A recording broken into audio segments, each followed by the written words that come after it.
All right, guys. So we are all done with day two of the Wealthy Trustee workshop. So today we worked on actually going step by step on how to set up our family trust. And so we customize a lot of it. And what I want to do is I want to open up the floor for Q&A so that I can answer any and all questions that you guys might have based on the information that we went over today, based on the family trust. All right, so the first hand that I see is Samuel's hand. Hi, Samuel. How are you? I'm fantastic, and you? How are you today? I am grateful and loving the information. I feel like I'm being firehose, but I have a big head so I can receive it. For Yay! sharing. My question is regarding the section where you stated that we don't have to put the information there yet, but on the different participants that's going to be in the trust. For the parts that's currently in red with no personal information, do we leave that information there or do we just get rid of it altogether? If you don't plan on appointing that position, you delete it. No, no, I will. I will. Oh, okay. Okay. Well, you can leave it blank for right now. So because it's a living document, you can leave it blank for right now, or you can delete it. And when you appoint that person, then you just you update it and you print out a new one. Okay. And then I have to get it all notarized again, based. No, no, no, no, no, no. So you see that last page, it doesn't have a notary on it. So that is a page that is designed because the trust is a living document. It's designed to be updated. Okay. All right. Got that part. All right. Yeah. Um, So when you appoint a board member, you're gonna have a board meeting. And in that board meeting, that's where you're gonna document the appointment of that nominee. okay. For section 11 in Article 15, is it section 11? Yes. Section 11, that you said we can write anything we want to write in there. Mm-hmm. Is that something that's changeable later, or once we set it, that's it? The trust is amendable by you, so you can amend all provisions and sections. Okay. Last question before I hand it back to you. I'll come back for more, but this one in section 6 on Article 14, where it has the where it has the second cousin off, Hmm. should that be written out like just the last name, or should that be written out like family off or something like that? So typically we'll just put the last name of the family, and we're saying that anybody that's a part of this family. And so in this section, you might have to put two families' names. So you can do it however you want. I have seen it to where people will list extended family, or they'll just put the family name. So, for example, if it's me and I have a spouse, then we'll put both family names because we come from two different lineages. So, in that section, usually just the family name is good enough. If you want to be specific and start naming cousins and stuff, you can. So, this is where it becomes discretionary. It's up to your discretion how detailed you want to be in this section. Okay. I'll come back around and ask about Article 10, Section 1 and the the the way that it's written to Mhm. cover more than one meeting. But I'll come back around. Maybe somebody else will have that, and then I'll get that answer from there. All right, sounds good. All right, I yield back to you. All right, thank you, Samuel. Next we have Harry. Hey, Harry. Good afternoon. How are you? I'm fantastic, Harry. How are you doing today? I'm well. So my question pertains to privacy. And it's a very basic question. Now, when it comes to privacy, when you're selecting the address, is it better to select a registered agent or use iPostal? So let me tell you what I'm talking about. So when you go to iPostal, it requests for the customer's name and address. So will that connect you directly to the trust? Or when it says customer's name, could you use the trust name? I Yeah. presume that they're talking about the person that is purchasing the service. So when we set up the iPostal, we set it up as a business and they ask us for the business name and we put the name of the trust and they are going to ask us for the individual name and there has to be an individual associated with it because we're using the USPS, which is a government agency.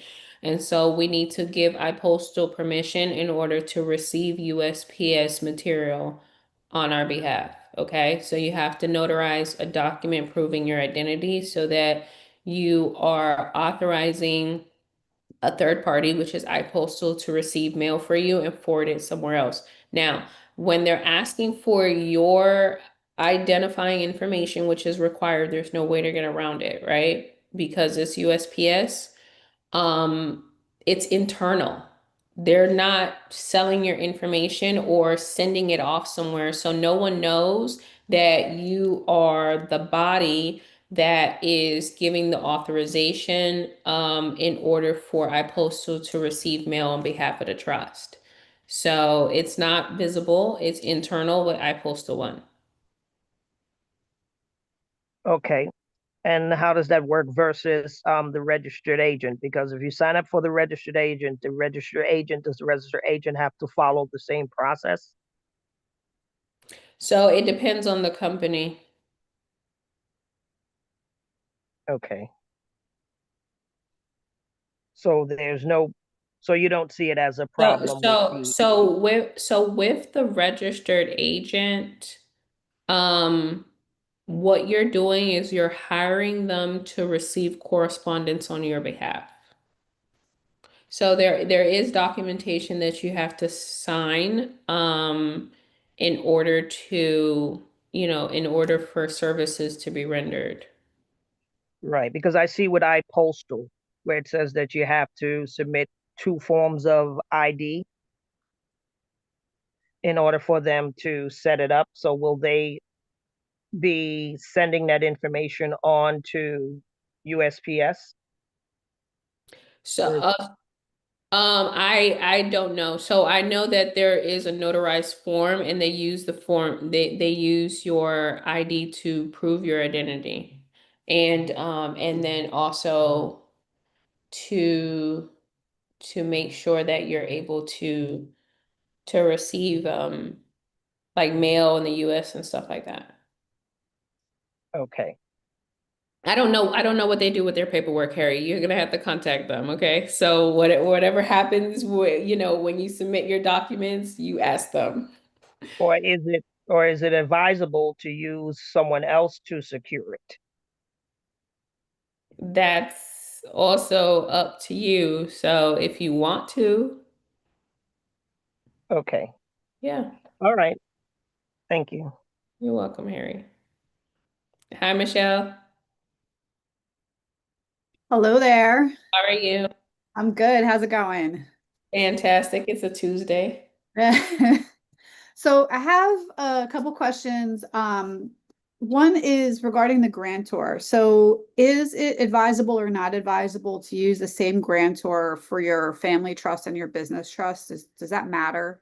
It doesn't matter. These are separate entities. So you don't even have to think I use them for my business trust. That's a separate entity from your family trust.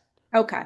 All right. And so the same, I had the same question about the address. Like if I have an iPostal address, can it be shared between multiple trusts? It So with iPostal, they want you to have one account per entity. Okay. So yeah, they will only receive, they would only receive um like one recipient per account. Okay. And then one other question regarding successor trustee versus second trustee. Because I saw in Article 6, I think the terms were used a little bit interchangeably. So is there, as far as responsibilities, my thought is that the successor trustee doesn't really have an active role unless the trustee needs to be succeeded.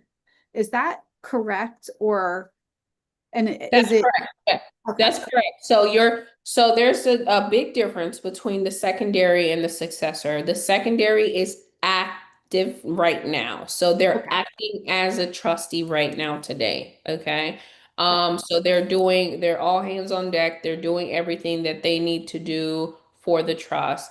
The successor trustee is just they're nominated, right?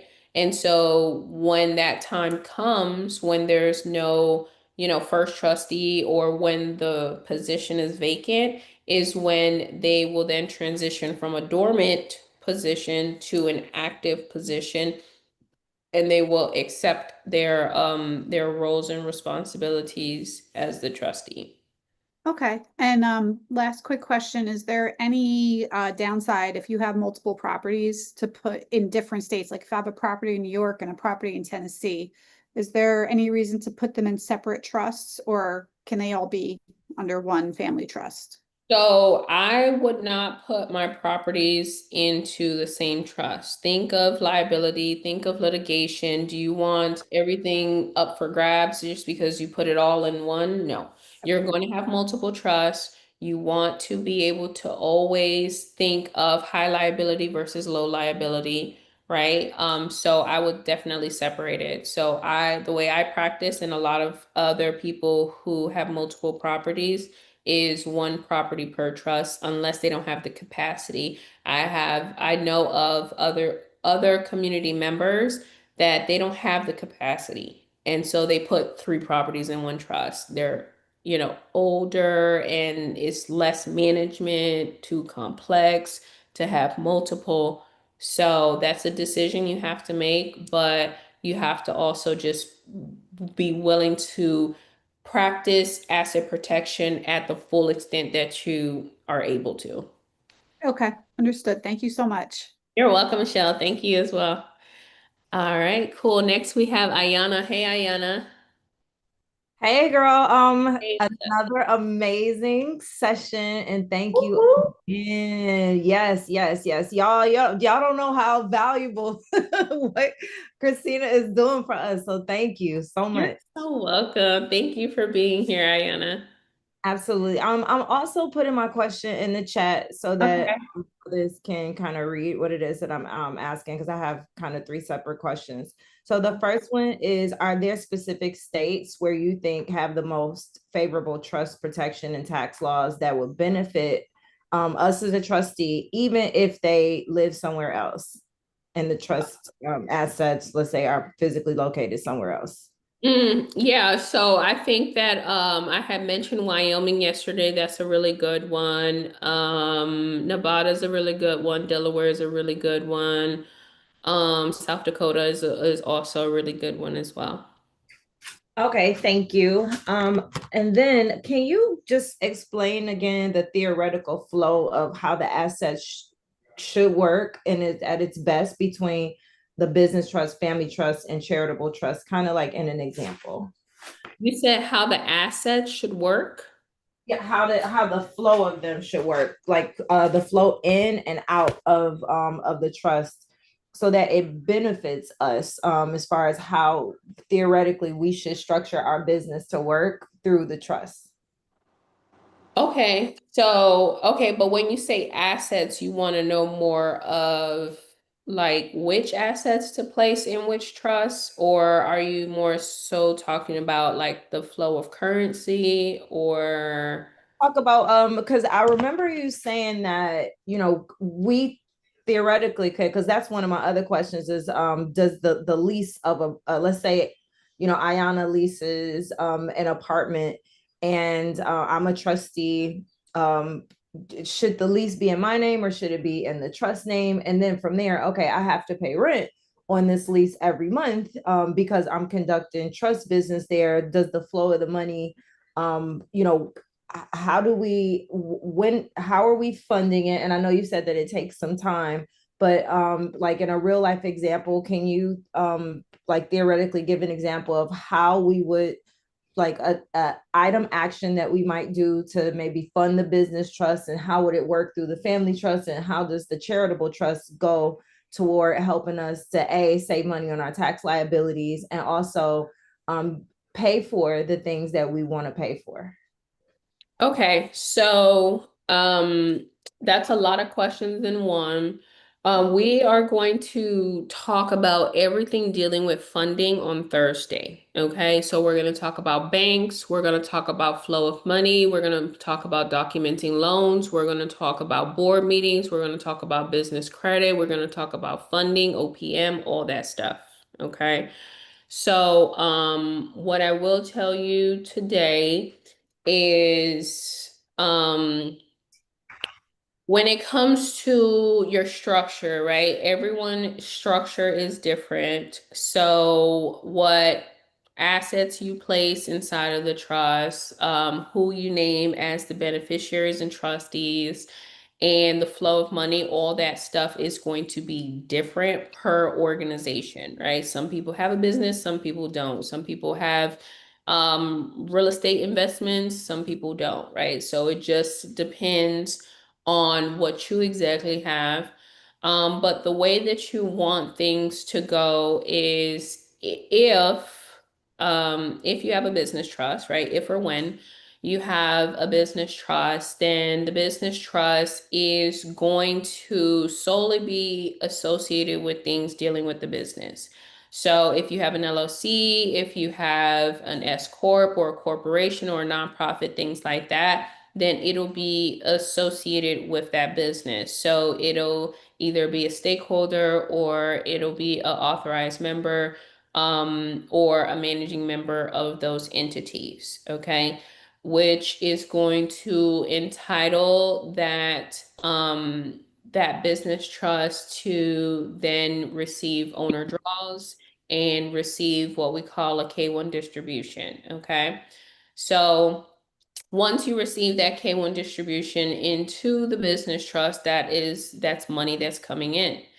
Both the business trust and the family trust are going to file taxes. They file a Form 1041. So we have a CPA in our in our program that he goes through all the 1041s. He goes through the expenses, he goes through the deductions, all that stuff. He goes through that with you.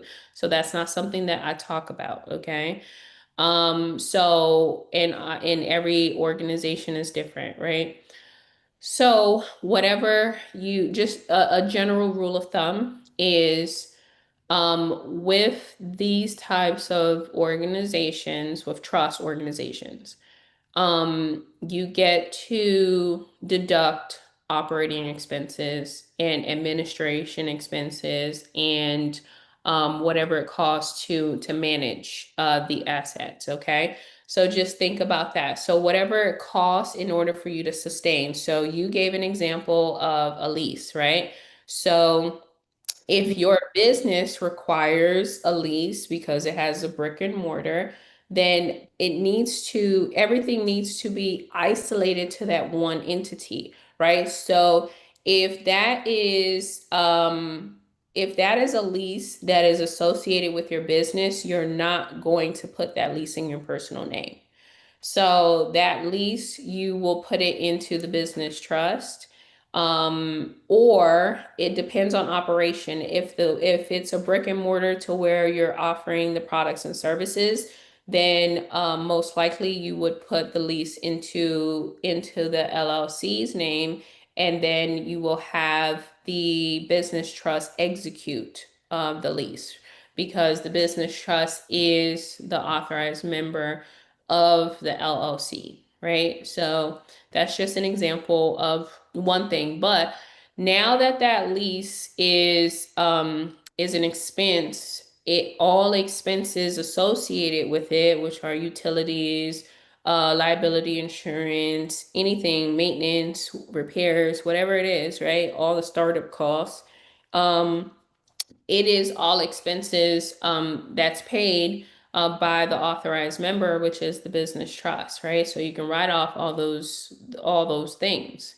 So just think about, I always tell people, think about like all of your operating expenses, and just know you want to, you want to spend the money first, right? So you're going to spend the money first, and then whatever's left over is what you're taxed on. And so before you're taxed on the leftovers, you're going to do two things, right? And I mentioned this yesterday. So always in your head, think distribution, contribution, distribution, contribution. So you're going to distribute and you're going to contribute. And then after that, it would, whatever's after that is what you move forward with when you go to do your 1041. Okay. So that is on the business side. On the personal side, it is everything dealing with the family. Okay, so the family trust has all of your personal assets in it, which is your jewelry, your furniture, My your what happened? 1 second. I put in distribute, contribute. Can you explain again how a business would and let me just see if I understand it correctly. Distribute the funds after all of the operating expenses, lights, gas, water, all of that stuff is paid for. There's leftover funds from the revenue, that money that was made. And we distribute it to so before we pay the taxes, we distribute it to whom, and then to whom are we who is contributing? So I guess, can you clarify that a little bit more, because I think I'm confused on that part. No problem. Yes. So you're going to distribute to the beneficiaries. So you always distribute to the beneficiaries. So what we've been talking about every single time that we have used the word distribution, we are talking about uh, the beneficiary receiving a distribution. Okay. So so they're going to receive a distribution based off of what you determine as distributable net income. So we spoke about that today. So that is something that you determine based off of the income that's coming in. You're going to determine, okay, this amount can be distributed, and I will then distribute it to the beneficiaries. So your distribution is 100% tax deductible for the trust. Okay, so that means that the trust does not pay taxes. We spoke about this, is inside of the body of the trust. So the trust does not pay taxes on the distribution. So if you're distributing $25,000 to the beneficiaries, the trust is going to write off 100% of that $25,000. Okay. So when we're talking about contributions, we are talking about charitable contributions, and that's to any charity. Okay, so the Boys and Girls Club, the Goodwill, the Humane Society, any charity, international, any foundation, or your own organization. Okay, so charitable contributions are donations. So you are going to do a charitable contribution. You can do it from the business trust, you can do it from the family trust, and then if you do it to your organization or any organization, they're going to receive it as a distribution. So you send it out as a contribution, they receive it as a donation. Okay? Perfect. Thank you. You're welcome. All right, we're gonna move on. Ca- is it Cayenne? I'm sorry. I don't remember. I know you told me yesterday. Kayan, Cayenne. Okay, awesome. How are you? how you doing? Um, Fantastic. Yeah, so I got a question on the trustee powers. So they can take out insurance. Which members of the trust can they take out insurance on? All members, anyone associated with the trust. Beneficiaries and Yes. okay, okay. Other question, as far as the TCU holders, what if they lose their certificates? Mm-hmm. So you already have it documented inside of the trust, so you would reissue certificates if they lose it. Okay. And on the like the certificate of trust, if you have like multiple trustees, um, let's say you open an account or whatever, do you have to list all those trustees? Are you talking about a bank account? Yeah, let's say like a bank account or something like that. It's Um, it's up to you. So if you have a co-trustee and you want them to be able to access trust funds, because sometimes you can limit them if you want. Um, so if you want them to be able to, then yes, you would list them. So on Thursday, we're going to be talking about like all the banking procedures, and so we'll get into more details when it comes to like the operation of the bank and stuff. But so you'll see when we do it on Thursday that you can determine if you want it to be singly or jointly. So do you want it to be singly where, hey, I'm just the only one, me as the first trustee, or if it's a joint effort to where both of us have access or both of us both need our required signatures. So you get to customize and determine how you want those operations to be. okay. And on Thursday, you'll talk about if like a trust owned real estate can get a loan. Um, like what? Like mortgages? Is that what you're Yeah, talking about? like a loan on a real estate, like the trust owns the property, like a mortgage or whatever that's needed. I didn't know if you can get it in the trust name. You can. You And can get you can get anything in the trust name. Anything. You can get a credit card. You can get a mortgage, a HELOC, anything. okay, because I know I was thinking that sometimes some banks would be like, nah, because it's protected by the trust. But they're like, nah, we can't, so I don't know. It's true. So every single bank is different. So the way Wells Fargo works is different from Bank of America, it's different from Truist, it's different from Navy Federal. So it depends on the bank.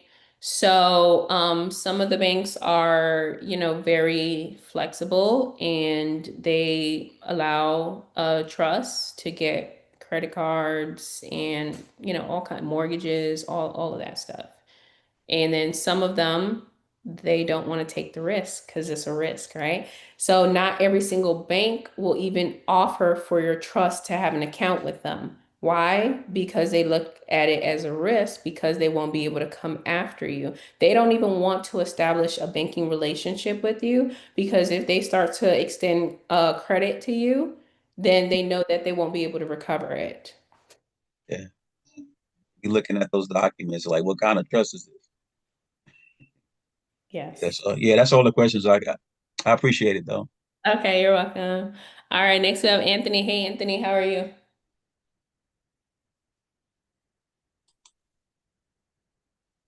Hey, Anthony Thompson, are you available? Hey, Christine, how you doing? I'm great. Man, again, a wealth of knowledge, wealth of knowledge. Thank you, thank you, thank you. Thank you as Um, well. yeah, the question was asked and answered by the last person. Um, as Okay. far as what all the trust, like you said, it can own, it can get like insurance, anything, property, whatever. So that was answered. So I just wanted to thank you for everything and just You're keep so doing, welcome. keep doing what you're doing, keep being great. Thank you. I appreciate you so much. Thank you for that. And yeah, we'll talk more about like banks and moving money around and funding when our funding guy comes, right? He's like the king of OPM. So I want you to hear from him. That's why I don't do these workshops by myself. I have other experts that come in and they teach you, okay? So you'll learn a lot about like the money in the banks and stuff from Brian Dorsey. And then we have our insurance specialist who's 15 years in the game and she's going to teach you all about the insurance stuff too, okay? So hang on with me, okay? It's a week long. We only on day 2. It's a week long, okay? Don't go anywhere. Next we have Michelle. Hey, Michelle. Hi, how are you? Great, wonderful. Okay, fabulous today, fabulous yesterday. To work, Okay. Hey, so quick question. Can a foreign national be your grantor, or do they have to be U.S. citizens? They can be your grantor. The only issue is when you go to apply for an EIN, it's the grantor's responsibility to apply for the EIN. And Okay. so they require either a social, a TIN number, or another EIN. So whatever they have, I don't know if they have a tax identification number or not. If they don't, then you have to go down another route, or you would have to go to the extent of getting the EIN for yourself because your grantor Sure. doesn't have a TIN. Okay. But they don't have to be a U.S. citizen. Okay, just a little more difficult. Yep. Okay. There's just little hurdles that you have to jump over, Okay, like anything else. right, fair enough. That's all I got for you today. Thank you. All Of right. Thank you, Michelle. course. Awesome. Next we have Stu. Hey, Stu.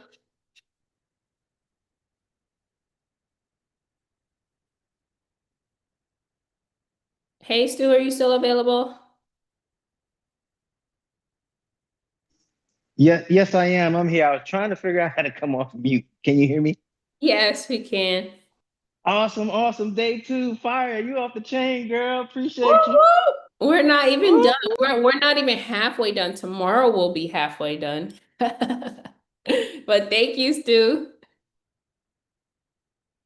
I can't hear you anymore. You went back on mute. We can't hear you, Stu. You disappeared on Can, us. can you hear me now? Mm-hmm. I'm sorry. I'm archaic and I'm mobile today. So He said, I'm on the "Yes, I'm I'm on my archaic." phone. It's a little different on the phone. But I'm questions, archaic too. are you it's just like technology, right? It's like when they zen, you want to zang. Sometimes you want to just pull away from it. So I got Yeah, to get a little bit better. that's how I feel too. I'm like, oh, I gotta get with the times with this technology. Well, don't worry. We're sitting in the right place to just let others do it for us with everything you dropping. I love this. Thank you, thank you. Questions for you. Yes, sir. I noticed you had mentioned trade name can be used. Are you saying that you can basically do a DBA for the trust, and do you have to do that in that establishment and then also file a separate DBA as a trade name? Yeah, Because I know today yeah, we're you would talking about have. the family. Yeah, you would have to. You would have to file the DBA if you wanted to. If you wanted to. Okay, but that's if you wanted to operate in the public, right? Yeah, so some people do. Some people they come in and they don't have LLCs and corporations and stuff like that. And so they do operate in the public with their unincorporated business trust. Okay. And then sometimes I've heard where some have said, notary, as I can see what you're saying, is just enough to establish a private trust. And then I've often heard that, you always want to give public notice. So you may just want to file it in the county, or you may want to run it in a newspaper. What say you about that? I would never file it with the county. I have heard of the newspaper route too, so I don't know. I personally haven't done it, but I've heard of it. Okay, or filing it with, say, the Library of Congress. So just internationally, everyone does recognize that there is a private trust, but they just know it's private and that's it. Or you just saying, hey, as long as you can show that it was notarized, it's legit. So that's all you need. Yeah, so it is a notarization is all you need. And so an alternative to that is just by having two witnesses. That's all you need. In lieu of the notary, or should you still do two witnesses and a notary? No, in lieu of. Okay. Oh, right. To keep it totally private. Understood. Yeah. Um, have you seen situations, and if you can elaborate a little bit more on this, where people have written in their beneficiaries, but just say, listen, I'm putting them down as beneficiaries, but I'm not giving them any percentage. I'm giving them zero. Have you seen a situation like that? And if so, like, why would you do that? Personally, I haven't. I've only seen it to where they have named like second nominees and stuff like that. So like the beneficiary, so pretty much they have structured the succession versus the beneficiary structured the succession. So to where they will name their children, but then they already have existing grandchildren, but they'll give their grandchildren zero, and they already put the succession to say, hey, once my children are done with the TCUs, then their children will automatically receive it. But right now, once they establish the trust, those grandchildren have zero. Excellent. Okay. And this is just today you had gave just some more information. So I know I'm kind of asking the same question, but I'm just kind of rephrasing it.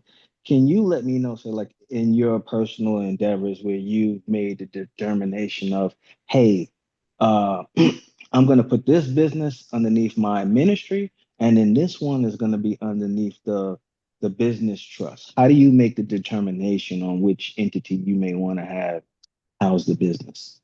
I mean, it depends on the nature of the business, and it also depends on if it's for profit or nonprofit. So I don't like to mix the two. I like to keep for profit and nonprofit separate. So if I have an existing business already, or if I have an investment, then I'm gonna put it into the business trust. I'm not gonna put it into the ministry.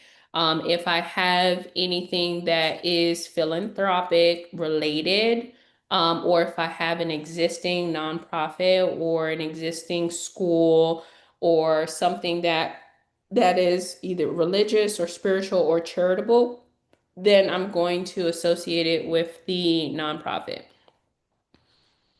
Beautiful. You know what? You just gave me so much alignment because you mentioned earlier intent and purpose. And I think this is like how people have issues in the public because when they hear this, they say, oh, I can put a whole bunch of for-profit businesses underneath the business. But when you really look at it, it doesn't align. So now I see what you're saying. When you have more of an alignment of what you're doing with the ministries, and then you're just creating those subsidiaries underneath the ministry. Yep, Is that absolutely. Absolutely.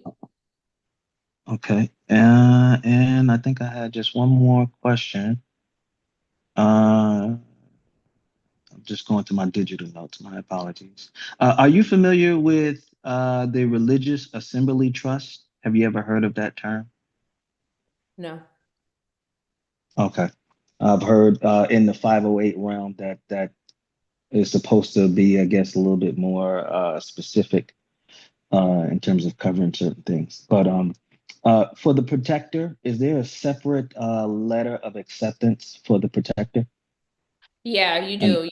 Yeah, you want to have a separate contract that they have to sign, and it's going to have their terms and conditions in that contract.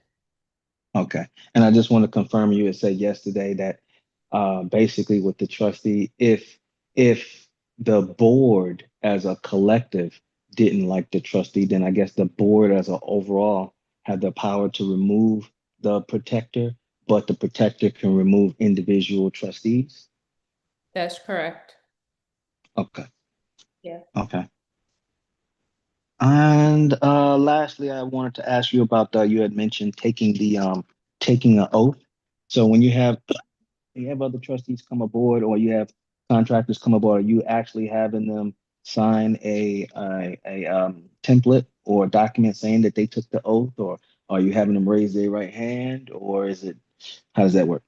Yeah, so it's verbal and written. Verbal and written. Okay. And either one can hold up in court, correct? Express or imply with that? Absolutely. Thank you. I yield. Talk to you tomorrow. Okay, Sue. That's funny.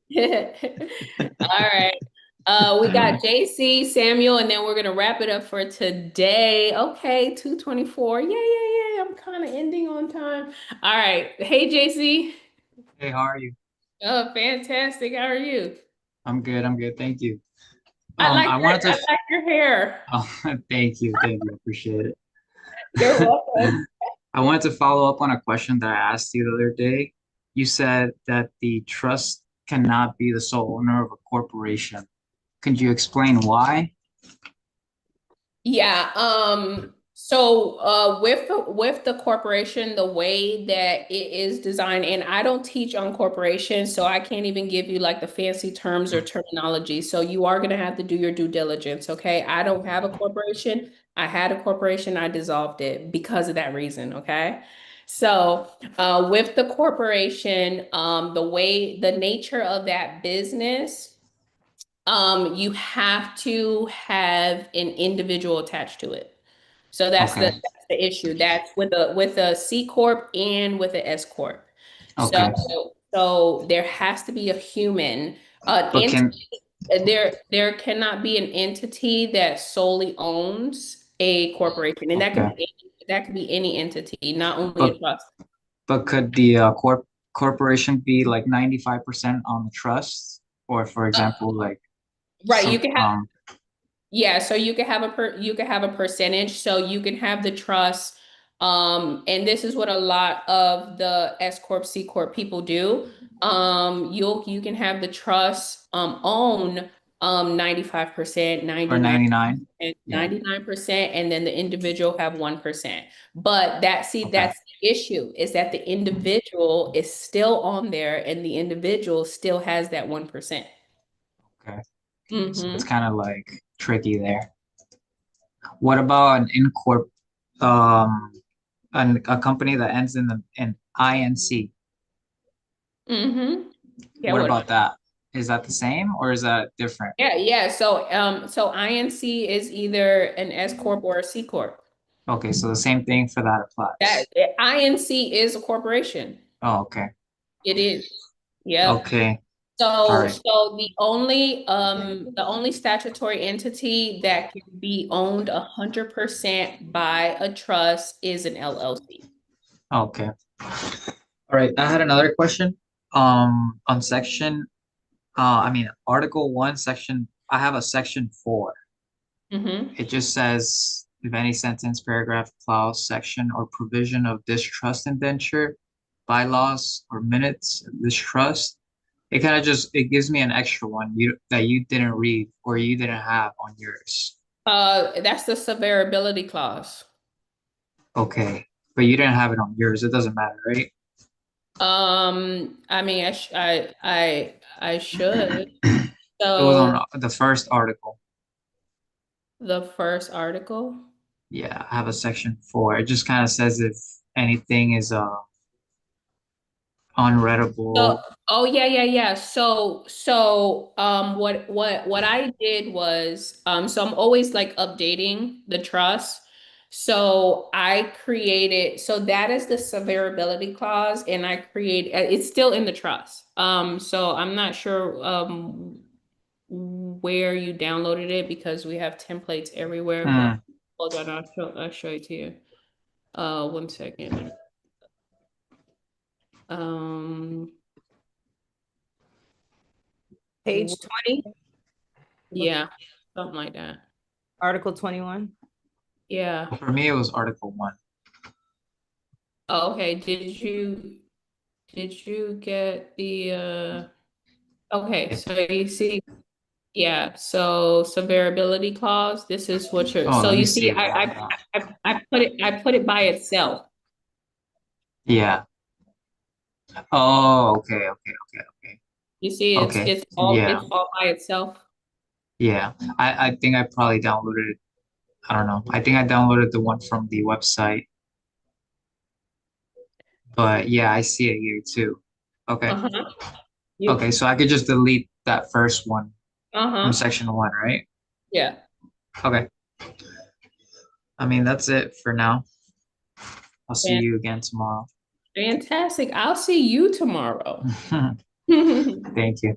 You're welcome. All right, we got Samuel, and then we're landing the plane, you guys. Okay, I'm your stewardess here, and we had a good flight, and now we've reached our destination. Right? Oh, look at Samuel. He's landing. He's ready to land the plane. All right, so we're ending off with Samuel. The article that was just mentioned, Mm-hmm. I don't see it anywhere. And I downloaded the one from the email.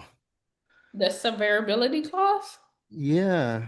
What? Oh, no, no, no. You Okay. see? You Stand found it? corrected. For some reason, my stuff just adjusted all to Oh the yes, I side. know. Okay, so I'm on Google and we sent it to you guys on Word. So it gets very misaligned. Um, so just be mindful of that. That's why I told you guys when you are actively typing into the document, you're gonna see there's extra spaces. You're gonna see maybe the paragraphs are a little bit off. You gotta like delete, indent, all this stuff. Because you're like customizing the document, and so that is very common. So just make sure that before you finalize and before you go ahead and print everything that it just looks, perfectly aligned or aesthetically pleasing to your eye. Yeah, I see a lot of the spaces, the extra spaces. So I've been going through and okay, removing the extra spaces. What I'm doing my best not to do is have Grammarly change any wording because Mm-hmm. it's always saying it wants to change stuff. My Yeah. question, in addition to the previous one I was going to ask is in Article 3, Section 1, where it Mm-hmm. talks about copywritten name, Mm-hmm. and I see it italicized. Is that something I'm supposed to fill in and change? Uh, As where so where all you have to do is just put the name that you are going to be operating. So put the actual name of the trust. So as long as you have the trust name in there, then you're fine. okay, so just put for each one, just put the trust in there The name of the trust, yeah. because I am going to attach a fee schedule to that. Okay. So going back to the other one that I was hoping somebody else would ask was Article 10, Section 1 in the description of paying for the meeting. So I want to have it at a minimum one meeting just Mm-hmm. in case. However, I plan to hold multiple meetings that I want the trust to cover. So Yeah. I didn't know how I should word that. You don't have to put in there that you're going to have multiple meetings because you can naturally, it's discretionary. You can have an unlimited amount of meetings. But on paper, we want to just identify that it's required to have a minimum number of meetings. So we are required in this organization to have at least one meeting per year, right? And that's just for best practice. So the only the minimum is necessary. I don't know if you already know how many meetings, but you can have an unlimited amount of meetings. The expectation is for you to have a board meeting when you go to appoint your board members, for you to have a board meeting when you go to acquire assets, for you to have a board meeting when you go to liquidate assets, have a board meeting when you go to do pretty much anything, any type of like investments and stuff, bank accounts, any of those things. Yeah. One of my clients had board meetings frequently, and so I more or less borrowed from that business model. Mm-hmm. And running a corporation now, I get that if you don't do that, they can pierce the corporate veil more easily. Exactly. Yeah. I'm glad that you are already in that practice because like I said, I talked to hundreds of entrepreneurs and none of them 99% of them do not have meetings for their organization. And like I actually I used to have 2 meetings per week. That's sick. But so I went down to 1 meeting and now I don't know. Anyways, the way I run my organizations, I have 2 meetings per week and then I also have quarterly meetings. They're all for different things. Yeah, So it's the it's tracking of the meeting that gets pretty tedious. Hey, I know it's sick. But once you get into the hang and the swing and you already have like your template ready to go and it's just a plug and play. And so I've already gotten to that point. But I have people in my organization that help me. I can't do it all on my own. So I have secretaries, executive secretaries. I suspect that if you aren't already doing it, that you're gonna provide it as a service that we can just hire, right? Oh, I not my organization. Mm-mm. No. Right. I've been told that too, and I'm like, mm-mm. Yeah, I get that. Last in Wyoming, understand that the trust can be extended for 1,000 years. Is there any particular reason? I know they also do that in Florida. Is there any particular reason why 100 years versus beyond that? I'm gonna Yeah. walk away from the camera for a second. Hold on. But I'm still listening. Oh, okay, okay, okay, okay. So when you are talking about like Wyoming and Florida and South Dakota and all these different places, you have to know that you're referring to a statutory trust. So you're referring to their state statutes, right? And so we with our trust, it's non-statutory. And so that's why we limit it to usually we limit it to 99 to 100 years just because we're operating Non-statutory. as non-statutory. Yeah. I got a little tongue twisted there. So 125 years would be a no-no because then that puts us into a statutory position. Well, so I wouldn't say that it puts you into a statutory position because as long as you don't have those statutes and codes, but you have to there's a fine line, right? And so you have to see which side of the fence are you on? Are you on the statutory side or are you on the non-statutory side? Non-statutory, so don't want to cross over on the other side, period. Yeah. So I'll go back and amend my documents back down to the 100 because I wanted everything to initially be 125 years. Okay, got it. So, all right, I'm glad I asked because I had it set up for 125 years already. So, Okay. all right, I'm gonna let you go, and then we'll pick up on the rest tomorrow. Yes, fantastic. Awesome. Thank you, Samuel. Okay, so we have one more hand up. TT has a question, and then I will give you guys the homework for today.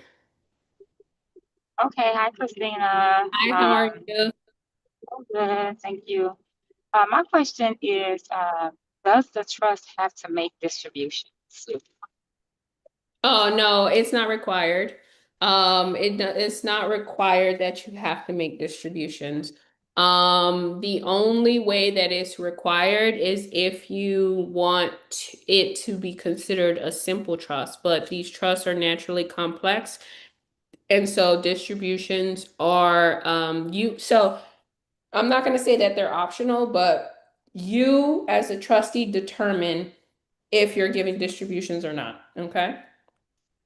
So Okay. every single year is different. And so you as a trustee can determine, hey, we're not going to give distributions right now. We're going to leave the money inside of the trust to build up the corpus of the trust. Right. So yeah, so that you can, build up the net worth, and you can use those money for operating funds or any other type of expenses, or even acquiring assets versus distributing. Okay. So I can say for like an approximate amount of years. So like for 10 years, trust will not make any distributions. However, it will, like you said, operates in terms of, acquiring whatever and paying for stuff that is business related, but I don't have to actually make distributions for this set amount of time. Yeah, that's correct. Something like that. Okay. Yeah. Okay. Thank you. All right, you're so welcome. All right, guys, so we are all done for today. So today was day 2 of the Wealthy Trustee Workshop, and we focused primarily on the family trust. So what I want you guys to do is finalize who your grantor is going to be, because tomorrow we are going to begin to apply for our first EIN. And so the rules to the game when it comes to employer identification numbers is that you can only apply for one EIN per responsible party per day. And so we're going to do one application per day. So tomorrow we're going to do the 508. Thursday, we're going to do the business trust, and Friday, we're going to do the family trust. And so the responsible party per the IRS is the grantor. Okay. So what's required is their full name and their social security number if they have a social security number. Okay. If they don't have a social security number, you won't be able to do the application online. Okay. So with that being said, we're going to do the first EIN application tomorrow. And so you want to definitely finalize who your grantor is going to be. And then you can also share with them the resources that we gave you about the grantor duties and responsibilities. And so their main duty is they have 2. So the first one is to notarize the trust with you, and then the second one is to obtain the EIN for the trustee. Okay, so that's the way that it's designed. So go ahead and finalize who your grantor is going to be. The second piece of homework is for you to begin to work on the asset inventory list. So you did receive the asset inventory list either yesterday or today, and that is a live document. It's a worksheet that you want to begin to utilize in order for you to take inventory of your assets. Okay, so you don't know which assets are going to go inside of the trust, which assets are going to remain outside of the trust, or even what assets you have on the top of your head. So what you want to do is you want to take an inventory of everything so that you can clearly have everything written down on paper to know which assets you're going to place into which trust. Okay. And so begin to work on that, because on Friday, we are going to focus on asset protection and how to transfer. And so we are going to focus on real estate, the vehicles, and the businesses, and then the life insurance policies. So that's what we're going to be working on Friday. So just have that asset inventory list readily available so that it can be a streamlined process for you when we are talking about transferring these assets. Okay. So that is your homework for today, you guys. And if you haven't gotten into the Telegram chat, please get into the Telegram chat. If you haven't gotten into the Facebook community, please get into the Facebook community. My team is working on approving everyone who has put in a request. Sometimes we can't recognize like your name. So if you are still waiting to be approved, then just send me a message and let us know what your screen name is for Telegram or Facebook, because that's probably why you haven't gotten access as of yet, okay? And if you haven't introduced yourself, we want to get to know you. So please go ahead and do that formal introduction for all of your fellow trustees so that we can get to know you. So we want to know your name. We want to know where you're from. We want to know where you live or where you're based out of, things like that, okay? So with that being said, we are going to wrap it up for today. So we will meet here tomorrow on Zoom, same space, same time. You will receive an email with the resources and templates and the Zoom link 1 hour before the 1 hour before the workshop. So you're going to receive it at 10 a.m. Eastern Standard Time. So I will see you here tomorrow at 11. You guys have an amazing Tuesday, and I will see you tomorrow. Bye, everyone. Thank you. You're welcome. Bye. Thank you. You're welcome. Are Take we care. using school at all? Thank you. No. Okay. Okay, take care. Have a Bye. great day.